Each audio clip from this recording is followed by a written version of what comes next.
Thank you, Mattia, and thank you all again for joining today's webinar brought to you by the Tribal Law and Policy Institute and the National American Indian Court Judges Association. Today's webinar is titled Innovating Access to Justice in Tribal Courts, Emergent Supports for Pro Se Litigants and Judges, and will be presented by Dr. Michelle Statz, Associate Professor at the University of Minnesota, and Stephanie Hudson, the Executive Director for the Oklahoma Indian Legal Services. I will now turn it over to Michelle to introduce herself and to get us started.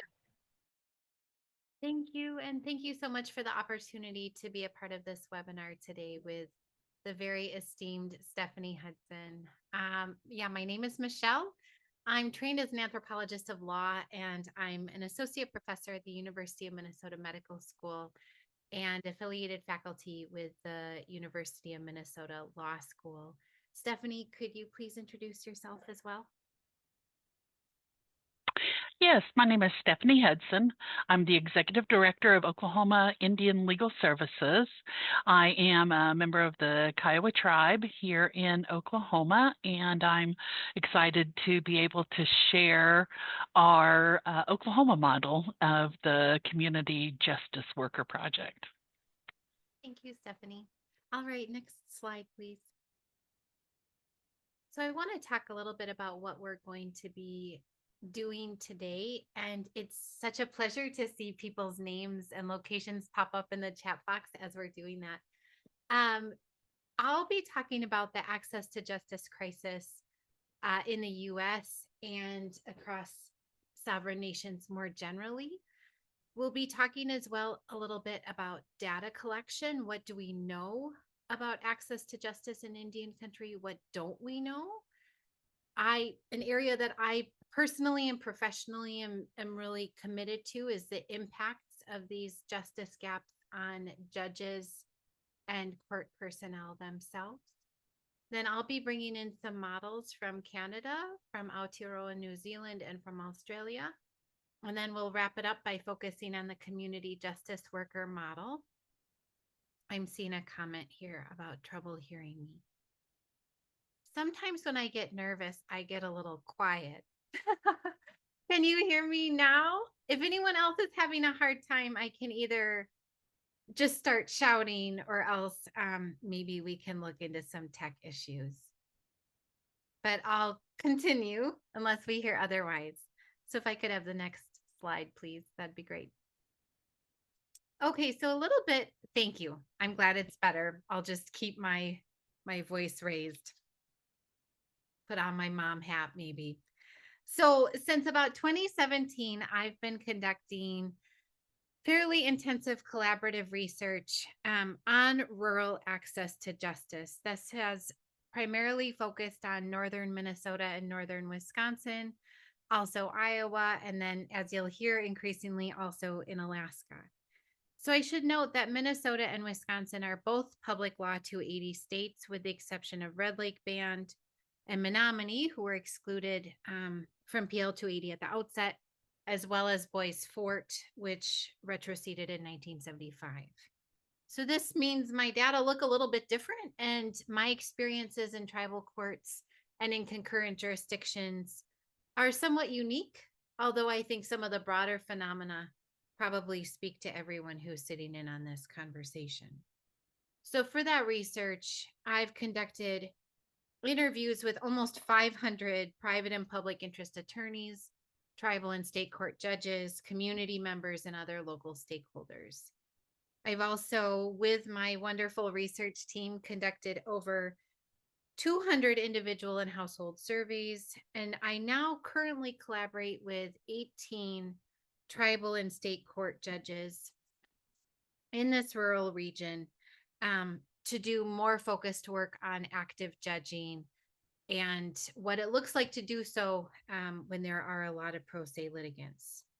So with this particular research, we've done extensive interviews with judges, over 300 litigant surveys, and hundreds of hours of courtroom observation.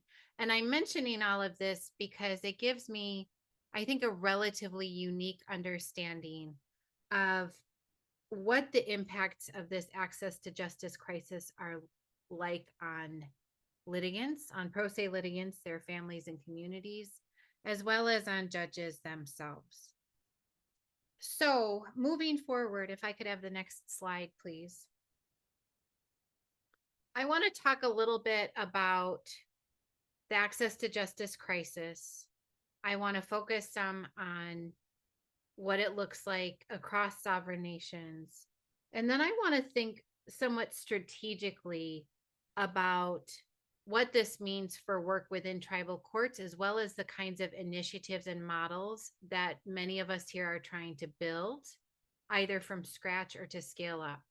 So when I'm talking about things like concepts and data collection and evaluation, my hope is that this is not like theoretical information, but actually has real practical purchase when you're thinking about writing grants applications, evaluating whether or not a model is working in your tribal court, and so on and so forth. So we know from the data that 74% of all low-income households in the United States have at least one civil legal need per year. And critically, individuals do not receive any or enough help for 92% of those needs. Across certain courts and case types, as many as 75 to 95% of hearings include at least one pro se litigant, though many of those hearings have both sides self-represented. So in the sort of general legal literature, this is often attributed to the fact that folks simply can't afford an attorney, which of course is true. But as we know here in many sovereign nations, and in particular in many rural places in the United States, there are few to no attorneys available. I want us to think more specifically about some of the more unique risks and barriers that exist in Native communities. And I think in order to do that, we need to make sure we have a really comprehensive understanding of civil legal needs more generally. So when I'm talking about those, I'm focusing on kind of the health implications as well as the multiplicity of legal issues. So we know that when most folks come to court, it's with one urgent issue, right? Maybe an eviction or getting an order for protection. But in reality, these people are navigating what are likely a whole host of related civil legal needs. So that could be denial of benefits, custody issues, et cetera, et cetera. And then we also know that if even that one legal need can't be addressed, as in the case with a pro se litigant, a person's access to shelter, food, safety, family stability, and critical services is further jeopardized. So I know I'm kind of speaking to the crisis or speaking to the choir here when I'm thinking about the crisis in this like multiple echoing way. But again, these things are things that we tend to take for granted, right? And so increasingly, it's sort of like this novel idea in the legal literature, seems quite obvious within this space, but more and more folks are referring to civil justice issues as health harming legal needs. And I'm being very purposeful in giving us that language because some of the models that we're talking about today require funding, and it can come from a lot of different sources, including funders that might have otherwise focused highly on public health or community health. And I think this might be something that Stephanie can speak on a little bit later in the presentation. So we know that we can't necessarily separate justice impacts and health impacts, nor can we think about the impacts on the pro se litigant without considering their family and community.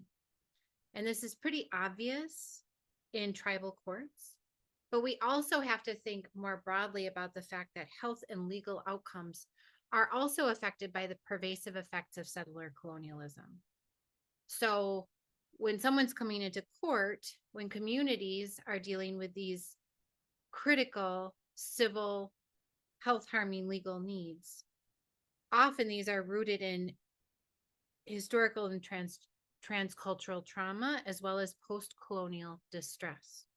We know that in the US, Indigenous people are overrepresented at every stage of the criminal legal system, from victimization to imprisonment. And I know we're focusing in this talk on civil justice issues, but there's been a lot of important work looking at those intersections between civil and criminal. And there really are often no intersections, right? People with involvement in one system are often involved in the other. We also know that federal Indian law actively undermines political and cultural sovereignty by limiting access to land and water, cultural practices, and community safety. So this has everything to do with justice and health.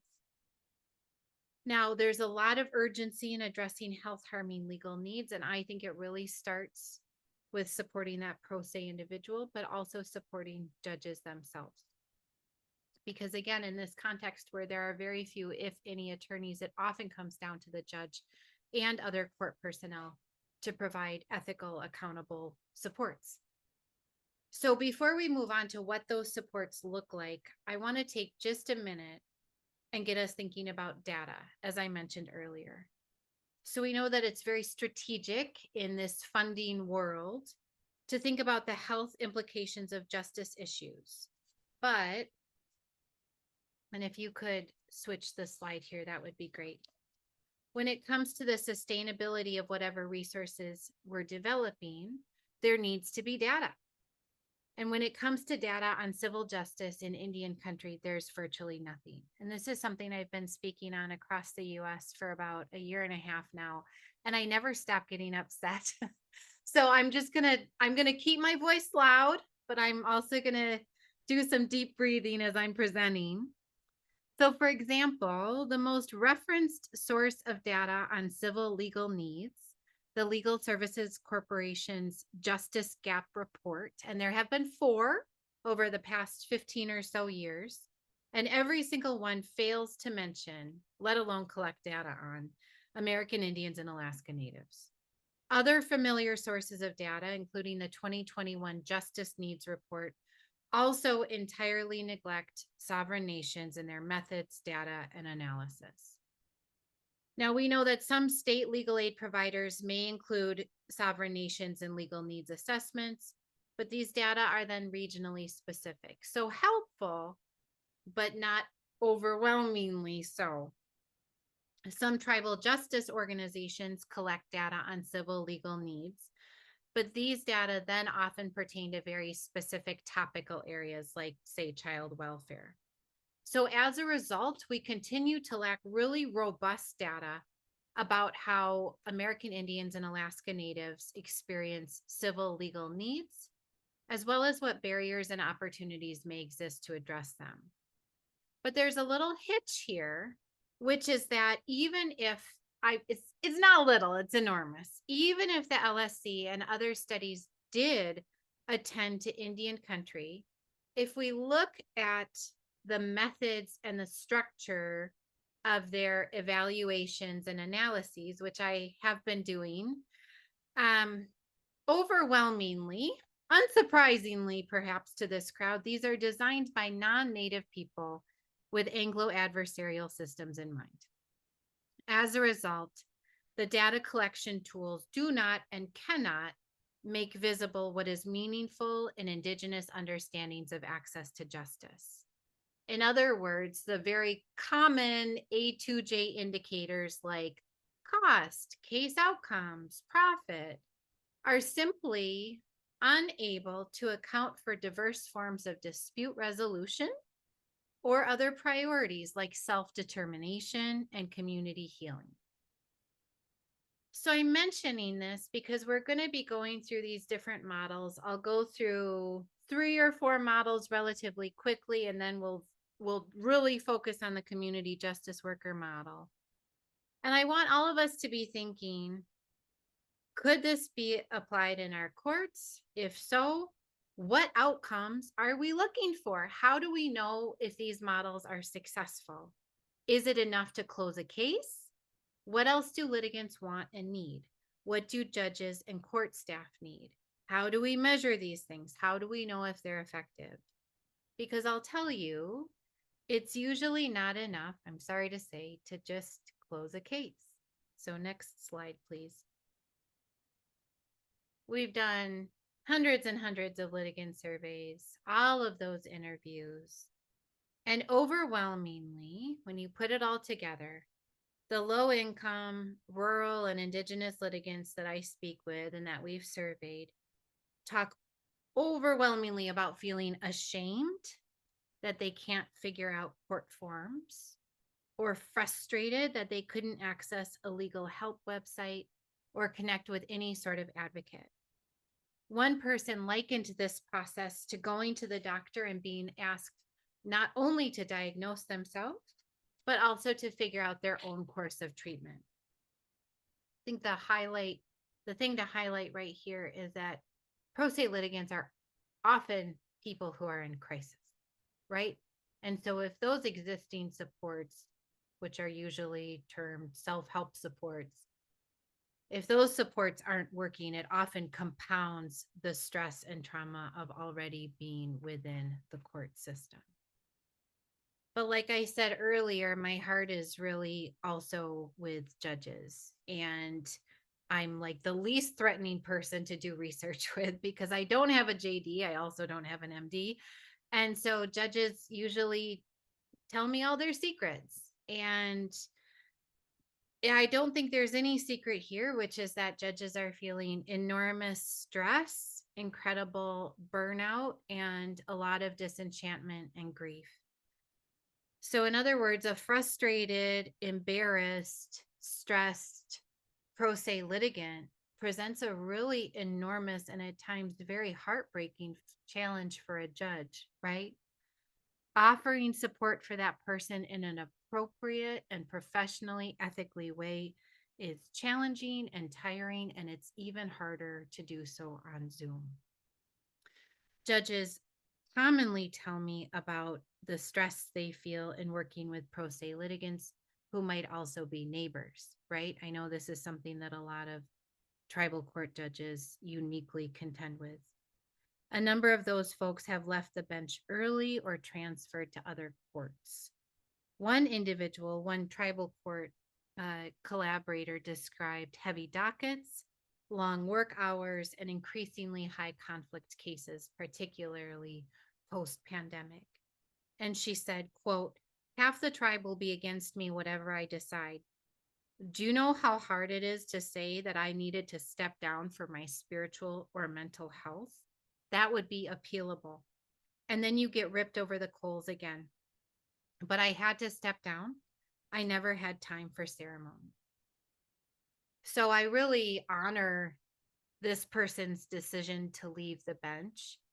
I also don't want other people to leave the bench because I have a small sense of the phenomenal and committed work that you're doing. And so that's why I feel hopeful about some of the models that we're going to talk about today, because if they work for you and they keep you doing your work in a healthy and good way, then that's really what matters in addressing this crisis.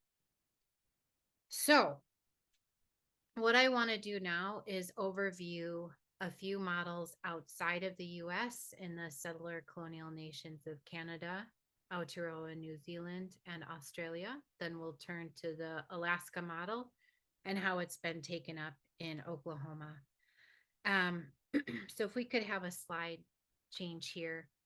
One thing I should mention is that these models were first kind of identified owing to an article that I collaborated on with Brianna Waters, who's a research assistant and Fond du Lac descendant and brilliant person. And this piece came out in the American Journal of Public Health. I think it's been circulated to the crowd. If not, we can send it out later. But if you want more information on these different models or thinking about health harming legal needs in Indian country, that piece is out there. So first, I want to start by going back to what I said earlier about data collection. It needs to be done when these models are implemented, and it needs to be done right. So in Canada, there have been some really interesting intercultural and interagency attempts to increase access to justice in rural and remote First Nations communities. So far as I'm aware, a lot of these wonderful initiatives were ended owing to funding issues. But I'm mentioning it because these models all were designed and operated under the OCAP principles. If you're not aware of these, they stand for ownership, control, access, and possession of data, and are a set of guidelines that have been established to assert that First Nations have control over data collection processes as well as how information is used. And I'll say just very quickly, I do some of the evaluation for the community justice worker model, which we're going to talk about. And all of that data collection has followed the OCAP principles, which are very easy to explain when you're working with different Alaska Native villages, and not always easy to explain with non-Native collaborators.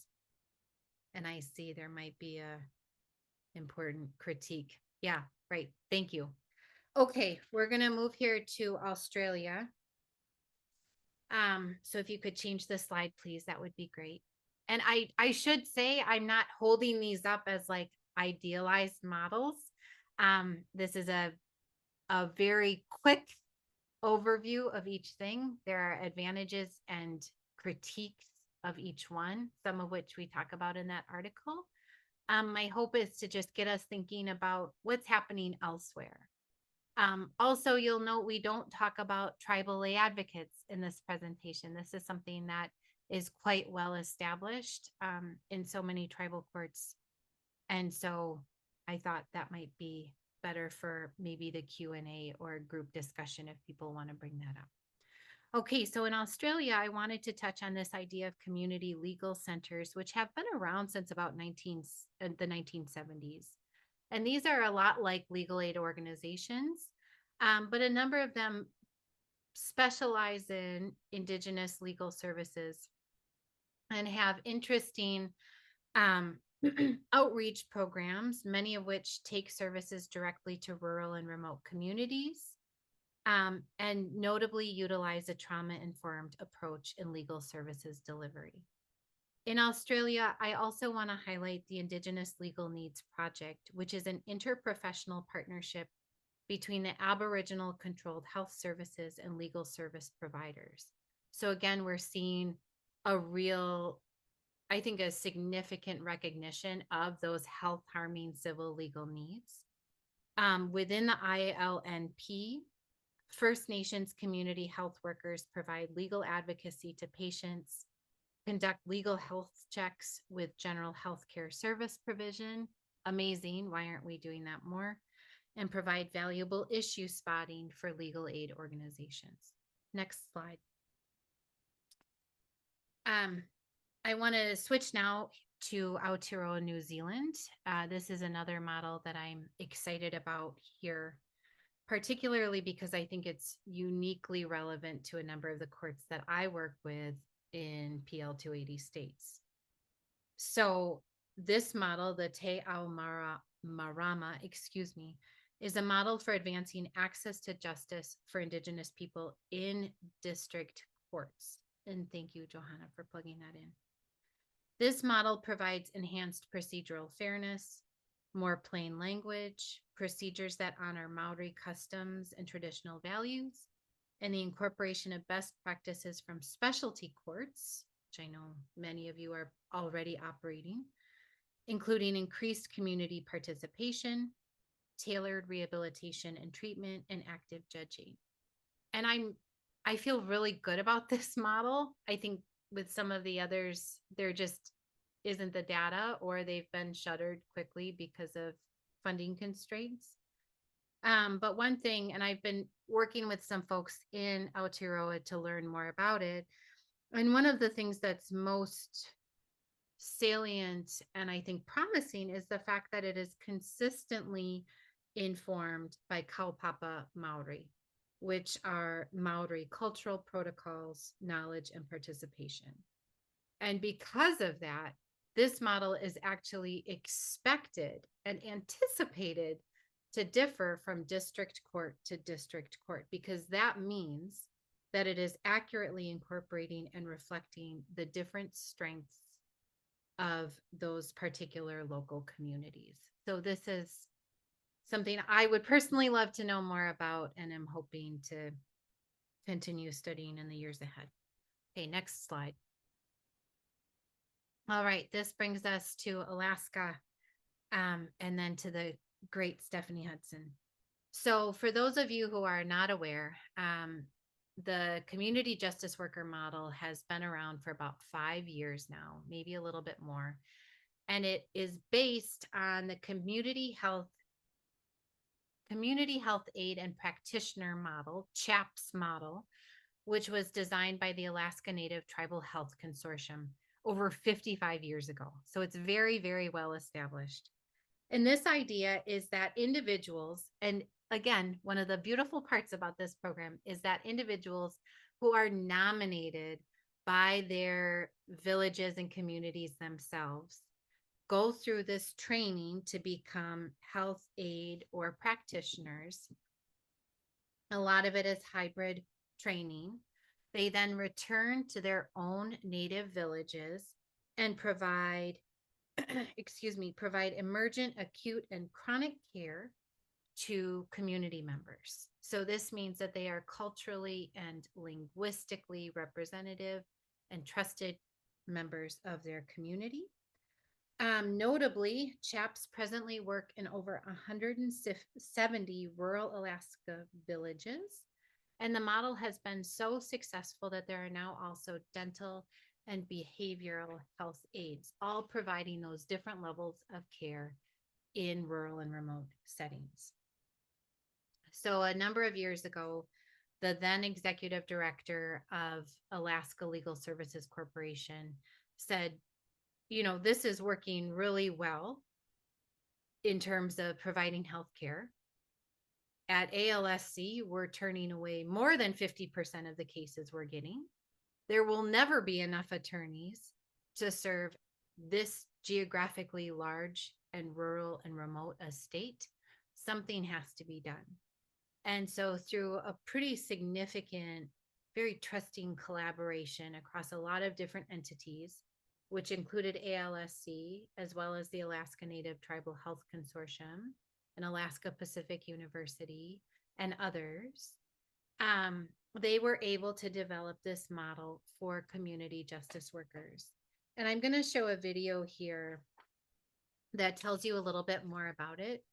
But before I do that, I just want to say that this has been really remarkable in terms of the success of community justice workers. I've got some of the latest numbers.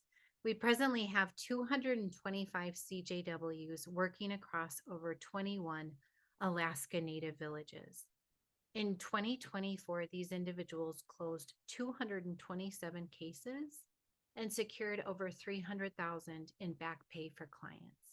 One thing that I was just asked to speak to the American Bar Association last week, and I completely neglected this little tidbit and then felt like the wrath of very elite attorneys afterwards. I should say that community justice workers are largely already embedded in community organizations. So they are not stealing clients from whatever invisible attorneys are out there in Alaska. But rather they are employed by, say, domestic violence shelter, or we have CJWs that are working in realty, right? Land fractionalization is a really pressing and urgent topic in Alaska. And so to have a CJW who's embedded in realty makes a whole lot of difference when people come to the organization and need a will, right? Or there might be community justice workers working for tribal corporations in Alaska. These are individuals who are already employed and whose employers recognize what an incredibly helpful skill set they bring, and so often support or subsidize their training and their salaries.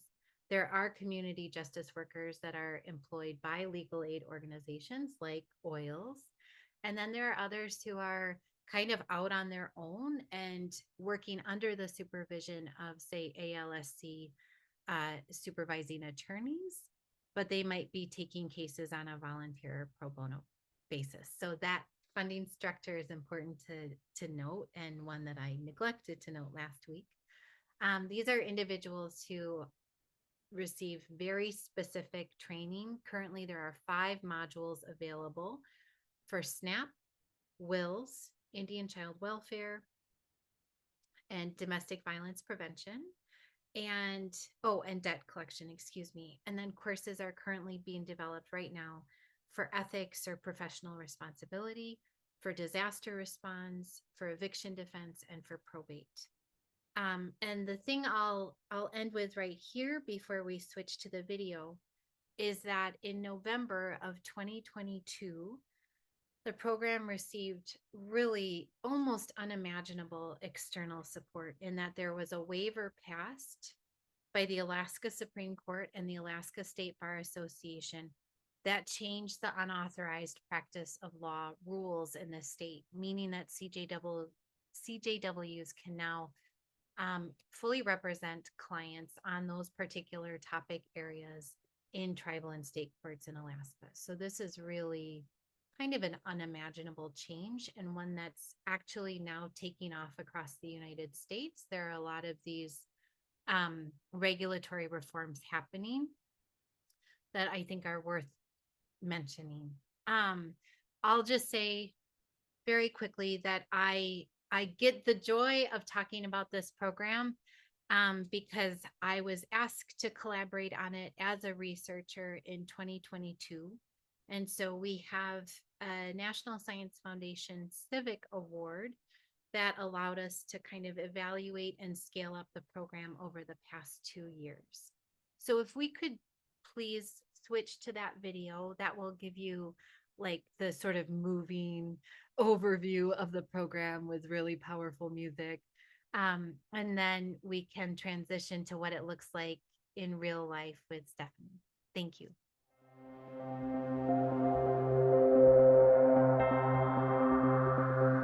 The United States faces a civil access to justice crisis. The most recent national data show us that 92% of low-income Americans cannot access the services they need to address their civil legal needs. But what's happening in the civil justice system is kind of under the radar. It's a very quiet crisis, even though it's enormous.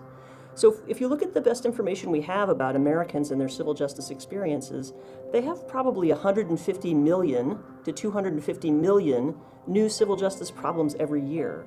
And that's things like being threatened with eviction from your home, not being able to access health care for your kids, not being paid overtime that you're owed by your employer, all kinds of things that can have really significant impacts on people's lives.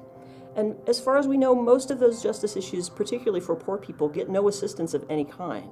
And the reason for that is not because we don't want to help people who have these really significant issues, but because the systems that we have in place to provide help to those folks are just not big enough for such a gigantic problem. Alaska is no exception to this crisis.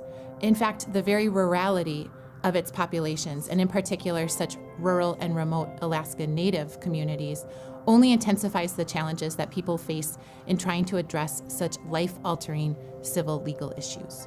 The area that my organization, Alaska Legal Services, covers is the entire state, and Alaska is bigger than the next 3 states combined. That's California, Montana, and Texas.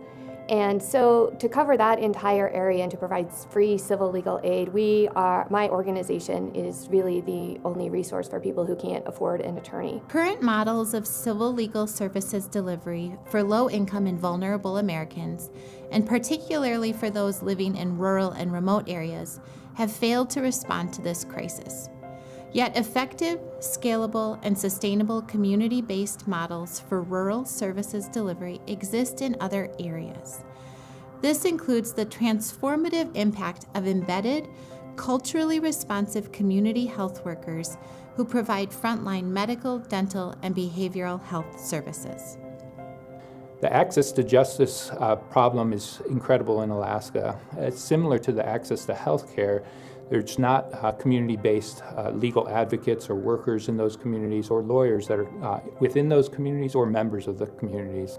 The Community Justice Worker program leverages on programs that have developed over the last 50 years to provide that level of services in the communities based on community members, providing the education that's needed to do that, and in a team-based fashion with Alaska Legal Services attorneys supervising and supporting these community justice workers.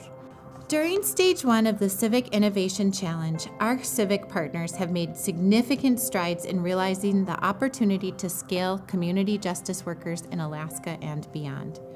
Perhaps most significantly, we obtained a waiver from the Alaska Supreme Court that will allow non-lawyers to provide legal advice and representation, eliminating a key regulatory barrier. Leveraging this waiver, ALSC built and tested a new domestic violence training module and in-person curriculum with an inaugural cohort of community health aides. During this time, our team also met with 18 institutional stakeholders and conducted 28 individual and group interviews with community members in Alaska. This allowed us to solidify key partnerships and build community awareness and interest in the program. Finally, we designed potential models for sustainability, including earned income for community justice workers, cross-subsidization within organizations, and Medicaid reimbursement for health-harming legal needs. Our Stage 1 findings suggest that the community justice worker model is poised for scale and sustainability both within and beyond Alaska. A design workshop that we facilitated with over 50 potential legal aid partners from across the U.S. allowed us to more deeply explore challenges and develop innovative solutions for scaling the community justice worker model. Joe Nelson, co-chair of the Alaska Federation of Natives and the Alaska Legal Services Board Chair, shares this powerful message. The community justice worker program though gives us hope that our communities and people that need access will get that access from peers and others that know the place as well as they should. So I hope you too will support the community justice worker program in Alaska. And sheesh. Thank you. Next slide, please.